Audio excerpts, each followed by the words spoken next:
à la réforme des institutions locales qui prévoit la création de super-métropoles, de super-régions et prépare la disparition des départements et l'effacement progressif des communes, la suppression de la taxe professionnelle s'inscrit dans l'objectif de faire des collectivités locales les relais dociles des politiques de casse impulsées par le gouvernement. Or, s'il y a un outil dont les habitants du Nord-Pas-de-Calais ont besoin, c'est bien de communes, de départements et d'une région qui constitue autant de pôles de résistance aux coups portés par la droite et le MEDEF. Pôle de résistance, je sais que l'expression n'est pas nouvelle.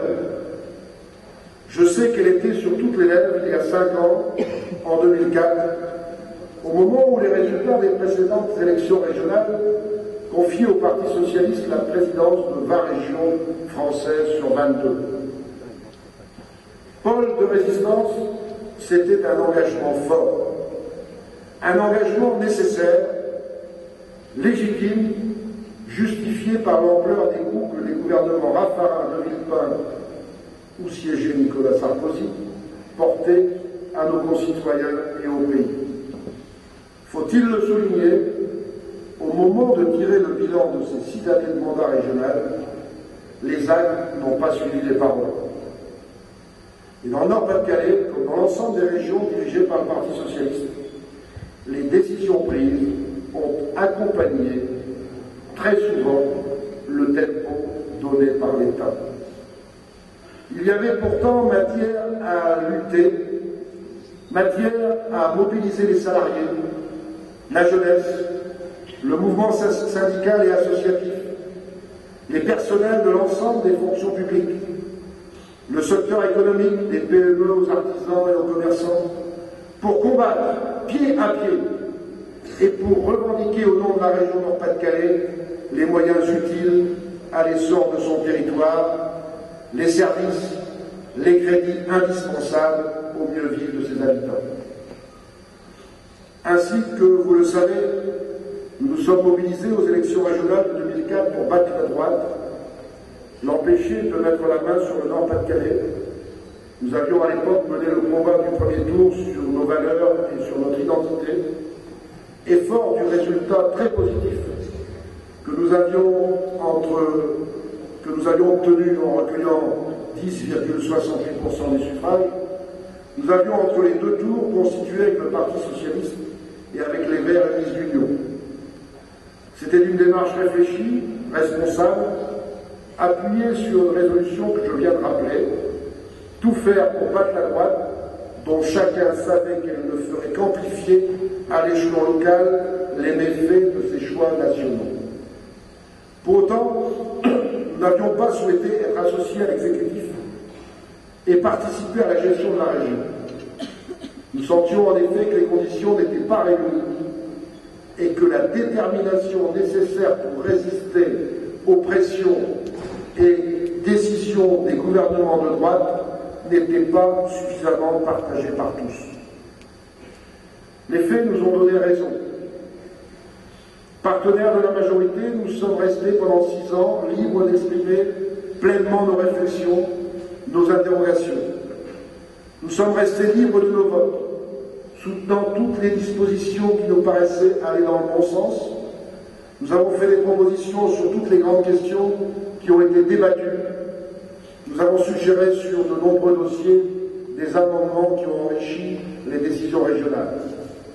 Pour l'emploi, pour les enjeux de formation, pour l'aide au développement économique, pour le contrôle des fonds publics mis à la disposition des entreprises, pour les politiques culturelles et sportives, pour l'amélioration du schéma régional des transports.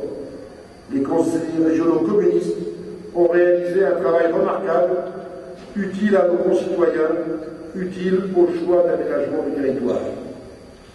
Mais le groupe communiste a été aussi pleinement dans son rôle en rappelant sur toutes les grandes questions la dimension nationale des problèmes, le poids des politiques gouvernementales et européennes, la nécessité trop peu et trop mal prise en compte d'y résister. Les élus communistes ont ainsi voté contre, par exemple, l'instauration de la part régionale dans la taxe que paient les automobilistes sur les produits pétroliers. Ils ont aussi obtenu la transformation de 1300 emplois précaires à temps partiel dans les établissements scolaires du secondaire en 430 emplois stables à plein temps. Ce sont des exemples. Il y en aurait beaucoup d'autres à donner de cet engagement sans faille des élus régionaux communistes durant 6 ans, et Alain Brunel, leur président, a raison de souligner l'utilité et la richesse du travail accompli. Car ce travail va constituer un tremplin précieux pour regarder devant nous, se projeter dans l'avenir et fixer la barre beaucoup plus haut. Parce que la situation de notre région et de sa population l'exige par-dessus tout. En effet, il ne suffit pas d'avoir une gestion conforme validée par la Chambre régionale des comptes pour que pour autant le territoire de notre région soit en développement et en progrès. Ça ne saurait suffire. À preuve, notre Nord-Pas-de-Calais, auquel nous sommes toutes et tous attachés de toutes nos fibres, est depuis trop longtemps à la traîne des régions françaises et des régions européennes. Et ça ne s'arrange pas, bien au contraire, autant dire que c'est pour moi un crève-cœur. Pour substituer à la spirale descendante, une spirale ascendante pour le Nord-Pas-de-Calais, il faudra donc changer de braquet, passer la démultiplier, accomplir une véritable rupture dans la conception de l'animation de l'institution régionale pour en faire un véritable levier de mobilisation et de mise en synergie de tous les acteurs sans exclusif de notre Nord-Pas-de-Calais.